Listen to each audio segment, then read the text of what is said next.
आतंकवाद का पोषक पाकिस्तान और उसके आका इस पूरी घटना में मौन बने रहे। दुनिया को संदेश भी दिया कि हम छेड़ेंगे नहीं, लेकिन कोई छेड़ेगा तो फिर उसको छोड़ेंगे भी नहीं। जब 140 करोड़ का भारतवासी एकजुट होकर के लगेगा, तो याद करना, दुनिया की कोई ताकत फिर भारत की ताकत के सामने टिक नहीं पाएगी। पाकिस्तान ने इन 75 वर्षों में दुनिया के सामने केवल आतंकवाद के बीज बोए हैं। पाकिस्तान ने अपनी विफलता की ही कहानी दुनिया को बताई है। आतंकवाद एक दिन पाकिस्तान को भी निगल देगा। पूरा देश भारत की सेना के शौर्य और पराक्रम को सैल्यूट करते हुए अपने बहादुर जवानों का अभिनंदन करने के लिए उतावला दिखाई दे रहा है। ऑपरेशन सिंदूर की सफलता के लिए हम सब प्रदेशवासियों की ओर से देश के यशस्वी प्रधानमंत्री जी का हृदय से अभिनंदन करते हैं। बहनों और भाइयों,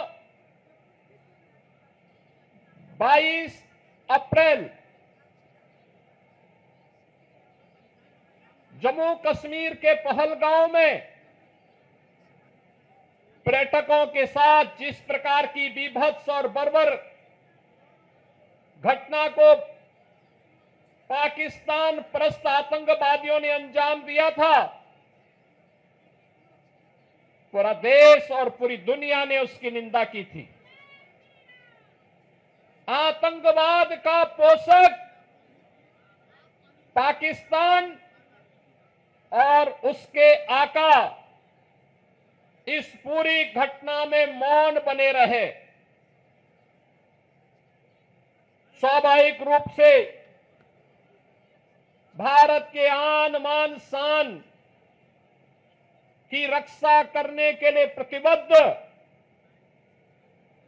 हमारी सरकार ने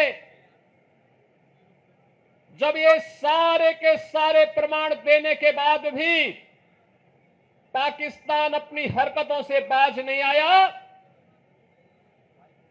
तो अंततः ऑपरेशन सिंदूर का एक अभियान चलाया गया और आपने देखा होगा कि पहले दिन ही 100 से अधिक आतंकियों को और उनके परिवार से जुड़े हुए उन लोगों को जो प्रत्यक्ष रूप से इस पूरे आतंकी घटनाक्रम पर आतंकवाद के विष बेल को पालने पोषने में योगदान दे रहे थे, उनको जिस तरीके से उनके बीभत्स कृत्य की सजा दी गई, ये पूरे देश ने भी और पूरी दुनिया ने देखा है और भारत की सेना के बहादुर जवानों के पराक्रम और शौर्य का लोहा भी माना है।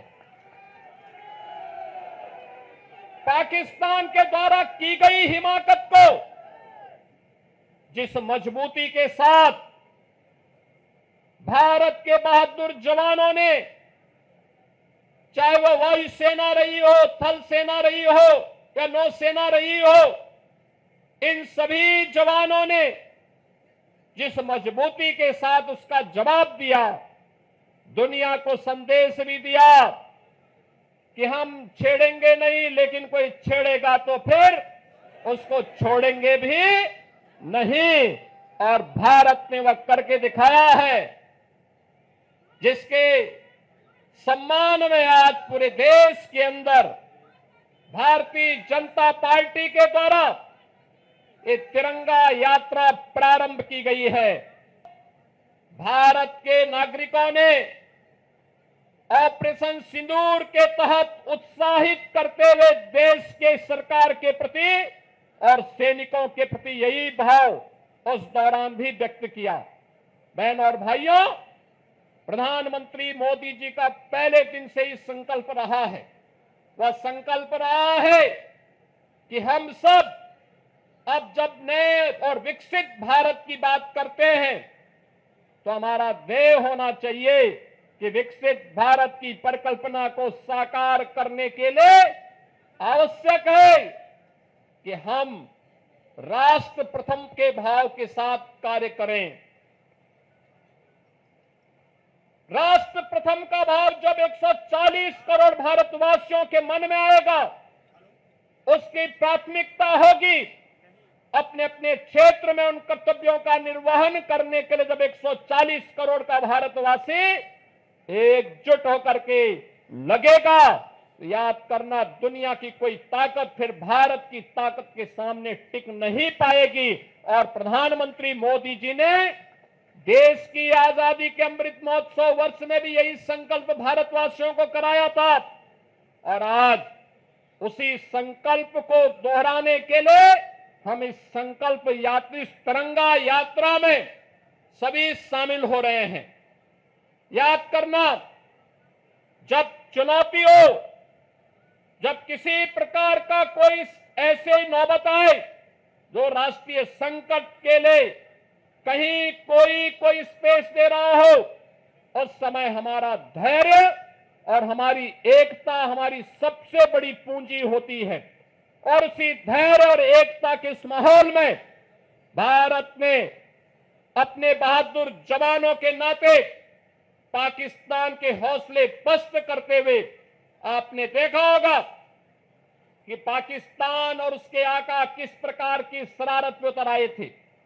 दुनिया ने देखा है पाकिस्तान की बेशर्मी भरा चेहरा, जिसमें उन आतंकवादियों के जनाजे में शामिल होने के लिए पाकिस्तान के नेता और उनके सैन्य अधिकारी भी उस आतंकी के जनाजे में शामिल होने के लिए वहां उपस्थित थे। ये चीजें दिखती है कि पाकिस्तान एक विफल राष्ट्र है। पाकिस्तान ने इन 75 वर्षों में दुनिया के सामने केवल आतंकवाद के बीज बोए हैं और पाकिस्तान ने अपनी विफलता की ही कहानी दुनिया को बताई है। बहनों और भाइयों, पाकिस्तान की विफलता, आतंकवाद को उसके द्वारा दिए जा रहे प्रश्रय और यह आतंकवाद को उसके द्वारा दिए गए प्रश्रय इस बात को साबित करता है कि आतंकवाद एक दिन पाकिस्तान को भी निगल देगा। पूरी तरह खोखला हो चुका पाकिस्तान आज जिस प्रकार की हिमाकत कर रहा है, जिस प्रकार का दुस्साहस कर रहा है, ऑपरेशन सिंदूर उसका जवाब था। और आने वाले समय में तय है कि जो भी भारत की तरफ उंगली उठा करके देखेगा, भारत की बहन बेटियों के सम्मान के विरुद्ध उनकी सुरक्षा में सेंध लगाने का कार्य करेगा, उसके जनाजे में कोई रोने वाला भी नहीं मिलेगा। यह भारत का संकल्प मजबूती के साथ प्रधानमंत्री मोदी जी ने अपने संकल्प में और अपने संबोधन में व्यक्त किया है। हम आभारी हैं प्रधानमंत्री मोदी जी के।